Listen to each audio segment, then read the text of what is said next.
इस रूप में आपके लिए जो स्थितियां बनती हैं, पारसनाथ का कल एक ऐतिहासिक स्वर्णिम इतिहास रचा जाने वाला है। 2800 लगभग 55 वर्ष पहले जो इतिहास इस भूमि का था, इस भूमि ने बहुत संकट झेले, बहुत परेशानियां झेली इस भूमि को।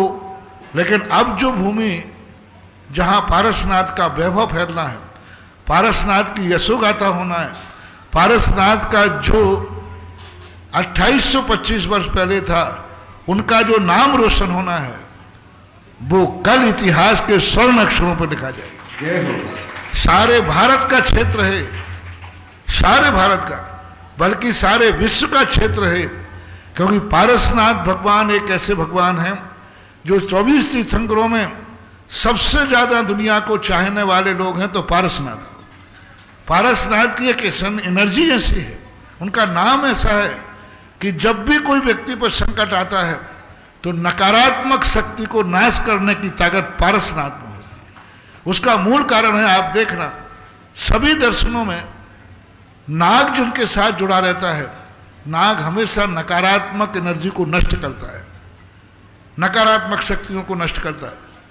तो पारसनाथ का एक जीवन ऐसा रहा जिनका जीवन नकारात्मक शक्तियों के लिए, जब किसी के जीवन में नकारात्मक शक्ति आती है तो वो हमेशा पारसनाथ का नाम ही लेता है। संकट मोचक के नाम से पारसनाथ को ही याद किया जाता है उसका। और 24 तीर्थंकरों में एक तीर्थंकर हैं जिनके नाम का व्रत किया जाता है, जिसको रविवार कहते हैं। रविवार की जगत में प्रसिद्धि, पारसनाथ प्रसिद्ध है, पारसनाथ का रविवार प्रसिद्ध है। और रविवार की जो प्रसिद्धि होती है वो आज सबको मालूम होता है।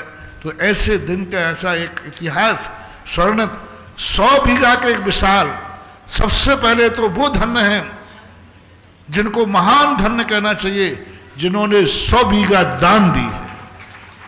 उन दातारों ने सबसे बड़े महान है।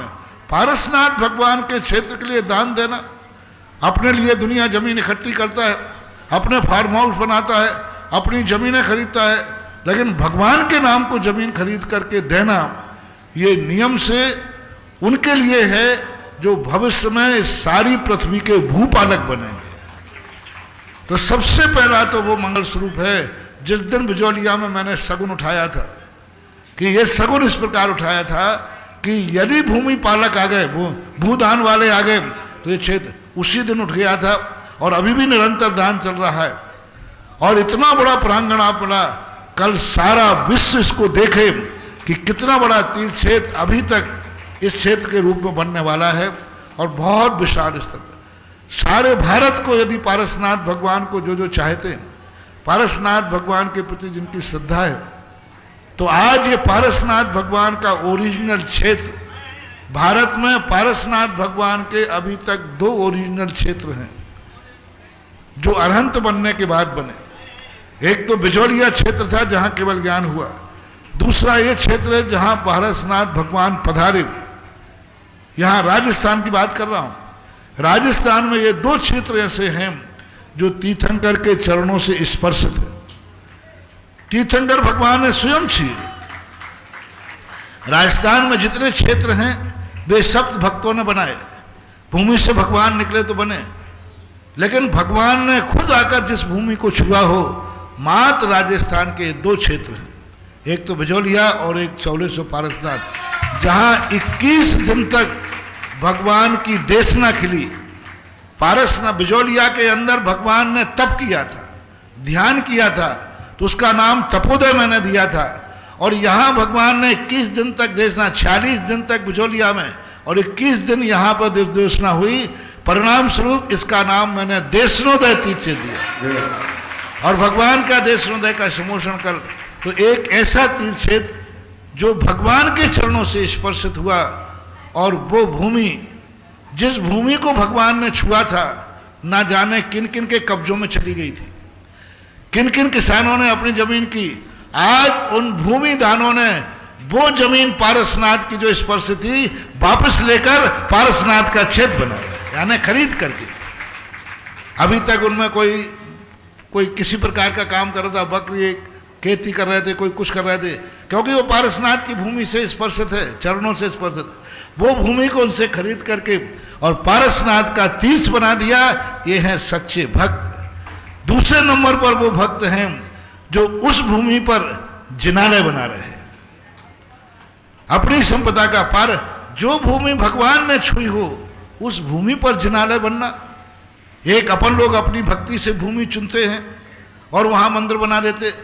एक वो भूमि जो पारसनाथ ने स्वयं चुनी थी, जीवित अवस्था में चुनी थी। ऐसे जीवित अवस्था में जिन भगवान ने अरहंत अवस्था में जिस भूमि को चुना हो, जिस भूमि को आकर के स्पर्शित किया हो, 21 दिन तक दिव्य देशना करिए, उस भूमि पर मंदिर बनाना लाखों मंदिर बनाने के बराबर एक मंदिर है। क्योंकि ये भूमि पारसनाथ की चुनी हुई है, हमारी तुम्हारी चुनी हुई नहीं। हमने आपने इस भूमि को चयन नहीं किया, साक्षात तीर्थंकर ने चयन किया। तीर्थंकर जब कितनी पुण्यशाली हो ये भूमि, जहां तीर्थंकर ने रुकने का मन बनाया। तीर्थंकर हर स्थान पर नहीं रुकते। तीर्थंकर ने रुकने को, तीर्थंकर को रोकने की शक्ति जिस भूमि में हो, वो भूमि कितनी पावन होगी। तो वे धन्य हैं जो कल इन भूमि के ऊपर शिलान्यास करेंगे, मंदिर बनाने का भाव कर रहे हैं। अब मंदिर तो एक सीमित होते हैं, सीमित लोग बना पाते हैं। आप लोग क्या करें? सारे भारत के लोगों से मेरा कहना है, विश्व के लोगों से मेरा कहना है, दिगंबर जैन धर्म का एक भी व्यक्ति नहीं बचना है। परिवार नहीं कह रहा हूं, एक भी व्यक्ति नहीं बचना चाहिए जिसकी एक शिला इस पारसनाथ का जो विस्तार हो रहा है उसमें ना लगाई जाए।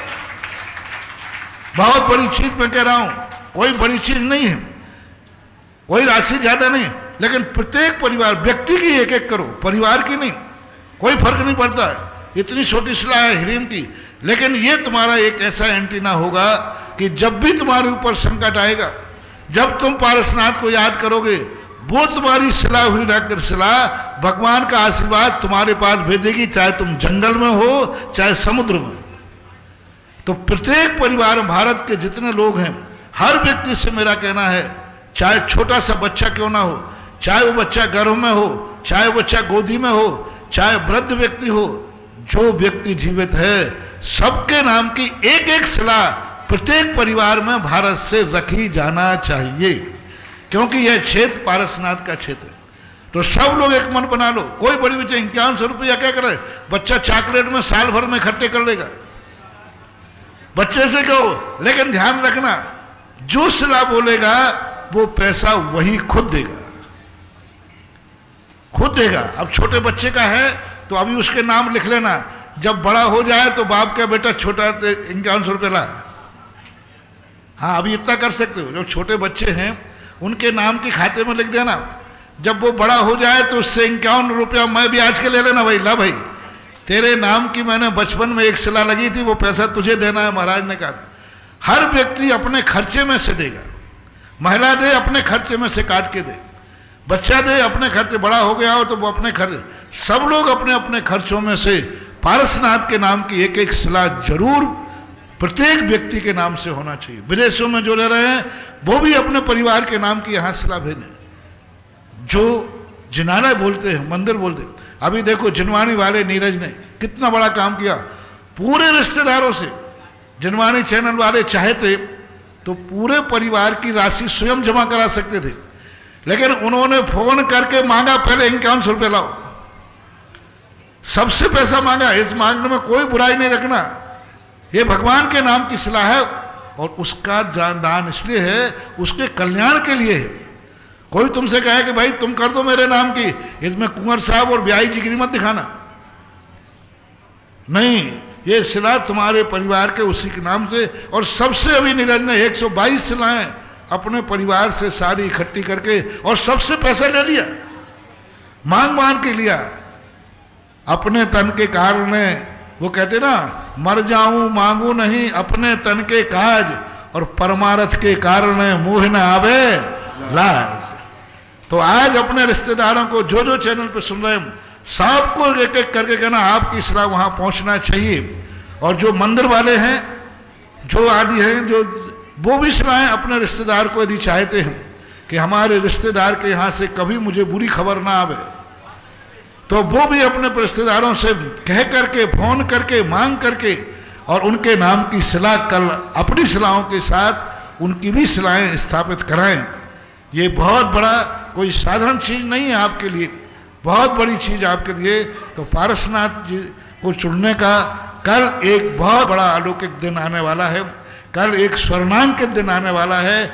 चौलेश्वर पारसनाथ का वो भजन सार्थक होने वाला है, चौलेश्वर प्यारो लागे ताकि वाकड़ ली जाड़ा में गेलो भूलो जी मारा पारस जी। हाँ, और फिर उसके बाद अब तो ऐसा जो अंत में पारसनाथ ने कहा थे, झूठ बोलिया छोड़ो, है प्रभु से नाता जोड़ो और सीधे सीधे आवोला तो रास्ता पावोला। तो अब ऐसा रास्ता बन जाएगा कि व्यक्ति भटकने की चांस ही नहीं आएंगे। तो प्रत्येक सबके भारत के लिए कल सबको पारसनाथ भगवान का याद करके और करना कि धन्य है हमारी जिंदगी। जिस क्षेत्र को पारसनाथ ने चुना वहाँ पर हमारी एक शिला जा रही है, वहाँ हम मंदिर बना रहे हैं। और मैं तो कहता हूँ हर भारत के व्यक्ति को जो समर्थ हैं वो कोई ना कोई योगदान इस चौलेश्वर की भूमि पे जरूर करे। यदि आपकी शक्ति है तो नंदीश्वर मंदिर बनाए, कम शक्ति है तो सहस्कूट में प्रतिमा रखे, कम है तो संतशाला का कमरा बनाए, धर्मशाला, कुछ ना कुछ दान पारसनाथ के इस क्षेत्र पर लगना चाहिए जिस क्षेत्र को पारसनाथ ने चुना है। सारे भारत के लोग अपनी अपनी प्लानिंग बनाए, दुनिया में दान दिया होगा लेकिन वह एक दान वहां जरूर देंगे जहां पारसनाथ ने 21 दिन तक दिव्य देशना दी थी।